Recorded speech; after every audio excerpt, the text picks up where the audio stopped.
Hello friends, आज हम पढ़ेंगे फिजियोग्राफी ऑफ इंडिया के बारे में। तो फिजियोग्राफी पढ़ने से पहले हम शुरू करेंगे हमारा लोकेशन से, क्योंकि जो लोकेशन होता है वो काफ़ी इम्पोर्टेंट होता है एग्जामिनेशन पॉइंट ऑफ व्यू से। तो देखिए, आप सभी को पता होगा, इसको हम ईस्ट कहते हैं और इसको हम वेस्ट कहते हैं, और ऊपर हम नॉर्थ कहते हैं, नीचे हम साउथ कहते हैं। इतना तो पता ही होगा, है ना। ये तो बेसिक चीज़ें हैं।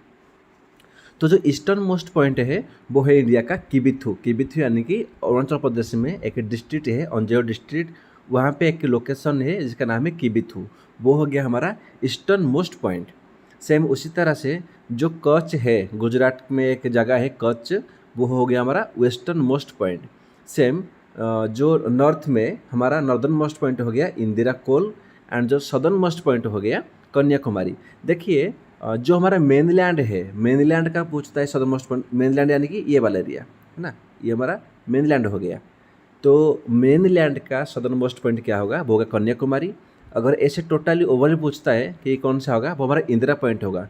क्योंकि आपको ये जो दिख रहा होगा छोटे छोटे आइलैंड है, ये हमारा अंडमान एंड निकोबार आइलैंड है। तो यहाँ पे ग्रेट निकोबार में एक छोटा सा आइलैंड है जिसका नाम है इंदिरा पॉइंट। ये हमारा सदर्न मोस्ट पॉइंट हो जाएगा। चलो, हमने लोकेशन पढ़ लिया। अब इसका हमने टाइम जोन देख लेंगे। तो देखिए, इंडिया का जो स्टैंडर्ड टाइम होता है ना, इंडियन स्टैंडर्ड टाइम, ये हमारा इंडिया के बीचों बीच से लिया हुआ है। क्योंकि जो हमारा टाइम है वो पूरे ऑल ओवर इंडिया में हमारा एक ही टाइम हम माप सकते हैं। तो अगर बोलता है कि हमारा टाइम हमने कहाँ से लिया, तो इलाहाबाद में एक डिस्ट्रिक्ट, एक जगह है जिसका नाम है नैनी।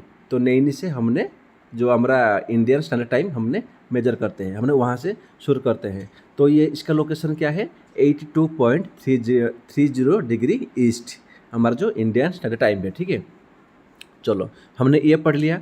अभी हम देखेंगे कि इसका पोजीशन क्या है। हमारा जो इंडिया है ये कौन सा पोजीशन पे लाई करता है। तो हम अगर इंडिया के लोकेशन के बारे में बात करेंगे तो ये हमारा 68.7 डिग्री ईस्ट पे लाई करता है और 97.25 डिग्री ईस्ट में। अभी ये क्या है, ये दोनों तरफ ईस्ट ईस्ट क्यों लिखा है, मैं आपको अगला स्लाइड में बताऊंगा। सेम उसी तरह से 8.4 degree north and 37.6 degree north. तो देखिए, ज़्यादा हैरान होने की कोई ज़रूरत नहीं है।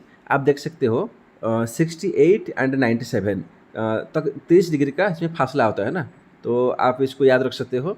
तो सेम इसी तरह से भी 8.4 डिग्री और 37.6 डिग्री, यहाँ पे भी नियर टू 30 डिग्री का ही डिफरेंट देखने को मिलता है। तो इसी हिसाब से आप इसको याद कर सकते हो। तो चलिए, मैंने आपको बताया था कि हम ईस्ट क्यों बोलते हैं, है ना। तो इस मैप को बढ़िया से देख लीजिए। ये जो ग्लोब है, मैंने पूरा ग्लोब को एक स्क्वायर में बना दिया हूँ। देखिए, ये हमारा ईस्ट हो गया, ये वेस्ट हो गया, ये नॉर्थ और ये साउथ हो गया, है ना। तो हमारा जो इंडिया का जो लोकेशन है वो एग्जैक्ट यहाँ लाई करता है। तो आप देख सकते हो कि ये हमारा इक्वेटर हो गया। इक्वेटर यानी कि क्या होता है, अगर ग्लोब को या अर्थ को हम बीचों बीच लैटिट्यूड लाइन में अगर हम उसको काट देंगे, तो जो बीच का सेंट्रल लाइन है हम उसको कहते हैं इक्वेटर। ये हमारा 0 डिग्री पे लाई करता है ना। तो सेम इसी से अगर हम लॉन्गिट्यूड हम काट देंगे ना, सीधा हम उसको काट देंगे, तो ये जो लाइन बनता है हम क्या बोलते हैं, इसको बोलते हैं प्राइम मेरिडियन।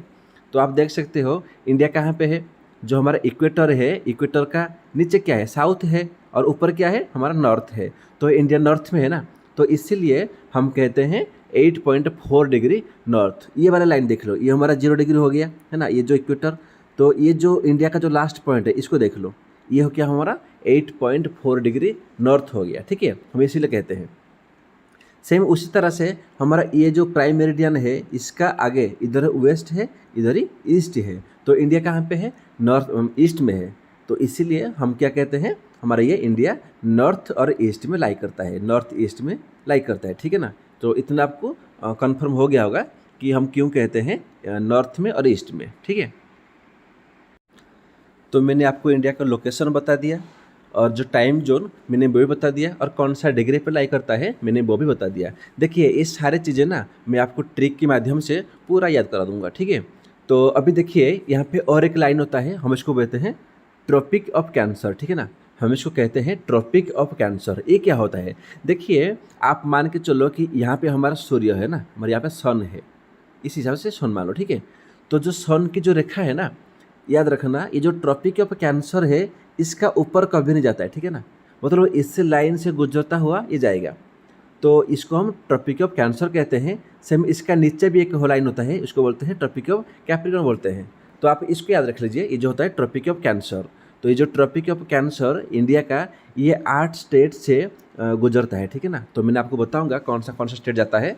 तो आपको समझ में आ गया कि ट्रॉपिक ऑफ कैंसर क्या है, कि हम जो सन है, सन का जो डायरेक्ट जो रेज है वो इसका ऊपर नहीं जाएगा, ठीक है ना। ये ट्रॉपिक ऑफ कैंसर इसका नीचे ही आएगा, ठीक है ना, जो रेज उसका ऊपर नहीं जाएगा। तो ये हमारा 22.5 डिग्री में लाई करता है, ठीक है ना, कितना 22.5 डिग्री में ये लाई करता है ट्रॉपिक ऑफ कैंसर। तो चलो मैं आपको बताता हूँ कि कौन सा स्टेट जाता है ट्रॉपिक ऑफ कैंसर में।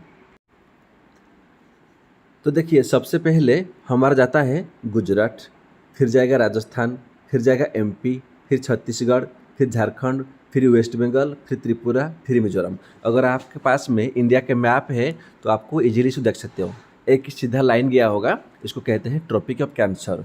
तो गुजरात हो गया, राजस्थान हो गया, MP, Chhattisgarh, Jharkhand, West Bengal, Tripura and Mizoram. तो ये जो ट्रॉपिक ऑफ कैंसर ना, उससे सबसे ज़्यादा क्लोजेस्ट, सबसे नियरेस्ट कौन सा जगह है, कौन सा सिटी है, तो हमारा आंसर होगा उदयपुर। जो उदयपुर है वो ट्रॉपिक ऑफ कैंसर के सबसे क्लोजेस्ट प्लेस है ना, क्लोजेस्ट लोकेशन है। सेम उसी तरह से मैंने आपको पढ़ाया था कि इंडियन स्टैंडर्ड टाइम जो हमने इलाहाबाद का एक जगह है नैनी, हम वहाँ से लेते हैं, है ना। तो जब बीचों बीच हमने खींचा था ना 82 डिग्री 30 पे, याद आ गया? कोई नहीं, चलो दोबारा देख लो, मैं इसी की बात कर रहा था, है ना। ये जो इंडियन स्टैंडर्ड टाइम होता है, मैंने इसको बात किया था। ये जो हमारा लाइन खींचा गया है ना, मैं बोला था कि 82.3 हाफ में लाई करता है, मैं इसी की बात कर रहा हूँ। ये अभी कौन सा स्टेट के थ्रू गया है मैं आपको बताता हूँ, ठीक है। तो पहले आंध्र प्रदेश, फिर ओडिशा, फिर छत्तीसगढ़, फिर यूपी, फिर एमपी। ये क्वेश्चन बार बार एग्जाम में पूछता है, आपको 5 ऑप्शन देगा, बोलेगा इनमें से कौन सा स्टेट में जो हमारा इंडियन स्टैंडर्ड टाइम नहीं पास करता है। तो आप आंध्र, उड़ीसा, छत्तीसगढ़, यूपी, एमपी आप याद कर सकते हो। तो इसका ट्रिक क्या है, मैं इसका ट्रिक बनाया हूँ, जैसे कि ए यू कम, है ना, हम बोलते हैं ना कि ए यू कम, कम इधर, है ना, बोलते हैं ना कि इधर आ जा। तो आप भी बोलते होंगे फ्रेंड्स को ए यू कम, तो आप इसको याद कर सकते हो ए यू कम के द्वारा। तो ए फॉर क्या हो गया आंध्र प्रदेश, यू फॉर क्या हो गया उत्तर प्रदेश, और सी फॉर क्या हो गया छत्तीसगढ़, ओ फॉर क्या हो गया ओडिशा, एम फॉर क्या हो गया हमारा एमपी। तो ए यू कम, ठीक है ना, ए यू कम। तो आप अभी जो जैसे क्लास खत्म हो जाएगा, आप जाते ही अपना फ्रेंड्स को बोल देना ए यू कम, 2-4 बार बोल दोगे ना तो आपको ऐसे भी याद आ जाएगा। तो A for Andhra Pradesh, U for Uttar Pradesh, C for Chhattisgarh, O for Odisha, M for Madhya Pradesh, ठीक है। तो चलते हैं हमारा नेक्स्ट स्लाइड पे। अभी देखते हैं कि इंडिया का एरिया कितना है, इसका बाउंड्री किससे किससे वो शेयर करता है। तो देखिए, नॉर्थ से लेकर साउथ तक, है ना, हमने जो लॉन्गिट्यूड लाइन पढ़ा था अभी, नॉर्थ से साउथ तक जो एरिया है वो है 3214 किलोमीटर। सेम उसी तरह से ईस्ट से लेकर वेस्ट तक, ईस्ट यानी कि मैंने आपको बताया था किबिथु था, है ना, ईस्टर्न मोस्ट पॉइंट। तो किबिथु से लेके वेस्ट में क्या है हमारा कच्छ है, तो कच्छ तक कितना होगा 2933 किलोमीटर। सेम उसी तरह से वर्ल्ड में जितना भी हमारा एरिया है ना, याद रखना, वर्ल्ड में जितना एरिया है इंक्लूडिंग सी, हम इस सी को मिला के भी, तो जो इंडिया का जो लोकेशन है वो हमारा जो मतलब जो जोग्राफिकल एरिया है वो है 2.4%, यानी कि पूरे वर्ल्ड के 2.4% इंडिया का एरिया है। सेम उसी तरह से अगर पॉपुलेशन बात करें जनसंख्या की, तो पूरे वर्ल्ड की जो हमारा पॉपुलेशन है उस हिसाब से उनका हमारा 16% सिर्फ इंडिया वालों का है। तो अभी कौन सा कंट्री सबसे उनका ज़्यादा पॉपुलेशन है, अगर आपको पता है तो कमेंट करके बताइए। और कौन सा ऐसा कंट्री है जहाँ सबसे कम पॉपुलेशन रहते हैं, सबसे कम लोग रहते हैं, तो मुझे कमेंट करके बताइए। नेक्स्ट हमारा जो लैंड बाउंड्री है, लैंड बाउंड्री यानी कि हमारा इंक्लूडिंग सी भी आ जाएगा, समुद्र से लेके टोटली जितना हमने अभी मैप देखा था ना, पूरे जो लैंड बाउंड्री देखा हमने, तो पूरे लैंड बाउंड्री की जो एरिया होगा वो होगा 15,200 किलोमीटर। अगर बोलता है सिर्फ कोस्टल बाउंड्री, कोस्टल मतलब क्या होता है कि जिस स्टेट में हमारा समुद्र गया हुआ है, सी गया हुआ है, तो जो कोस्टल बाउंड्री होगा वो होगा 7,516 किलोमीटर। तो ये हमारा एरिया एंड बाउंड्री हो गया। चलो अभी देखते हैं हमारा बॉर्डर के बारे में कि इंडिया कौन सी कंट्री के साथ में अपना बॉर्डर शेयर करता है। तो देखो सिंपल ट्रिक है, पाकिस्तान, अफगानिस्तान, बांग्लादेश, ये तीनों तो हमारे इंडिया से गए हुए थे, है ना, तो याद आ जाएगा पाकिस्तान, बांग्लादेश और अफगानिस्तान। और चाइना, नेपाल भूटान और म्यांमार। ये जो चारों ये 8 कंट्री से हमारा इंडिया क्या करता है, अपना बॉर्डर शेयर करता है। तो इम्पोर्टेंट क्या है कि हमारा लॉन्गेस्ट, हमसे ज़्यादा बॉर्डर किससे शेयर करते हैं, हम करते हैं बांग्लादेश से। और सबसे कम बॉर्डर यानी कि शॉर्टेस्ट किससे करते हैं, अफगानिस्तान से करते हैं। ये देखो अफगानिस्तान, ठीक है। तो मैंने आपको बताया था कि हमारा जो कोस्टल एरिया है 7516 किलोमीटर है, तो वो कौन सा स्टेट में है। देखो 9 स्टेट है, 9 स्टेट ऐसे है जो हमारा कोस्टल लाइन हमारा बनाते हैं। कौन कौन सा है, एक गुजरात में आपको देखने को मिलेगा कोस्टल लाइन, समुद्र है। महाराष्ट्र है, उड़ीसा है, आंध्र प्रदेश है, केरला है, तमिलनाडु, कर्नाटक, गोवा और वेस्ट बंगाल, ठीक है ना। ये जो 9 स्टेट्स है, कभी कभी प्रीलिम्स में पूछ लेगा आपको कितना स्टेट्स, तो 9 बता देना। कभी कभी आपको स्टेट ही पूछ लेता है, तो याद रखना गुजरात, महाराष्ट्र, उड़ीसा, आंध्र प्रदेश, केरला, तमिलनाडु, कर्नाटक, गोवा एंड वेस्ट बंगाल। तो इम्पोर्टेंट है कि सबसे लॉन्गेस्ट ज़्यादा कौन सा स्टेट है जो ज़्यादा कोस्टल लाइन फॉर्म करता है, तो वो होगा गुजरात। जो गुजरात है वहाँ पे ज़्यादा हमको देखने को मिलता है हमारा जो कोस्टल बाउंड्री है। सेम उसी तरह से और कुछ इंपॉर्टेंट फैक्ट लेकर आया हूँ। जैसे इंडिया का हाईएस्ट पीक क्या है, तो जो हाईएस्ट पीक होगा वो होगा कांचनजुंगा, है ना, हाईएस्ट पीक। देखिए कुछ लोग कहते हैं K2, जो K2 होता है ना वो भी है, लेकिन क्या है वो हमारा POK में है। तो इंडिया में बात करेंगे तो हमारा कांचनजुंगा होगा, ठीक है ना। तो ये जो कांचनजुंगा है ये कौन सा हिमालय में है, हमारा 3 हिमालय होता है ना, जैसे कि हमारा ग्रेटर हिमालय हो गया, मिडिल हिमालय हो गया जिसको हम हिमाचल बोलते हैं, और शिवालिक हो गया। तो ये जो कांचनजुंगा है ये कौन सा हिमालय में लाई करता है, अगर आपको पता है तो कमेंट में ज़रूर बताइए। तो सेम उसी तरह से जो लोवेस्ट पॉइंट है वो क्या होगा, ये तो हाईएस्ट पीक हो गया। जो लोएस्ट पॉइंट है वो है कुत्तानाड़, ये केरला में है। तो देखिए कि इंटरेस्टिंग फैक्ट है, जो हमारा सी लेवल है ना ये उससे भी 5 से 6 फीट मतलब डीप में है, गहरा में है। तो बता सोच सकते हो, ये हमारा लोएस्ट पॉइंट हो गया कुत्तानाड़।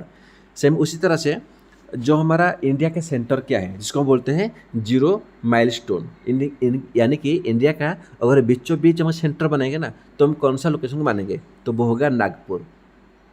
तो मैंने आपको बताया था जो इंडियन स्टैंडर्ड टाइम होता है वो हम कहाँ से लेते हैं, नईनी से। इलाहाबाद में की जगह है नईनी।